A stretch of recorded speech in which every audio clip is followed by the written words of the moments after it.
Ebelfezin yaralı başın toprakların üstünden gitti. O emud ile dağılan başı aldı kucağına. Gözlerinin kanını sildi, bastı bağrına. Ay kardeş, ay kardeş. Kardeş geminde bir tür feryada geldi kardeş. Meydanda güldü düşman, Mehyemde açtılar baş.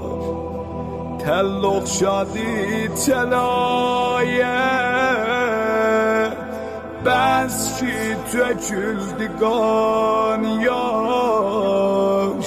Elgem dedi ferate, kana döneydin ey kaş. Elgem dedi ferate,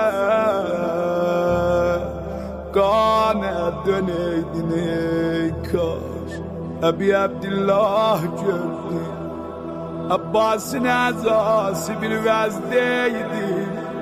Kolları kalem olur, gözü ağzı bedeni yaralıydı.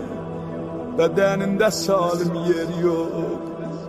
Başına muddeyip baş yarası, Seyyid-i Şüheda'nın ele yüreği yandırdı. Birden sesledi evvel fez. Hiç Müslüman bu başı neziye vurmaz kardeş. Başımı dilensinip neyzede durmaz kardeş. Belə ki mən görürəm, neyzədə durmaz başım. Bağlanar at döşünə, olmayacaq yoldaşım. Bağlanar at döşünə, olmayacaq yoldaşım.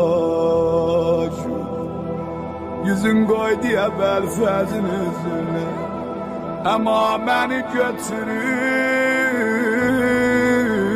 gözlerin kanın sinler. Yaman günümdü men ile danışmasan öyle Ebelfez. O kan dolan gözüne at, ey umide Allah. Ayağa durdu telimden, kocalmışam valla. Ayağa durdu telim.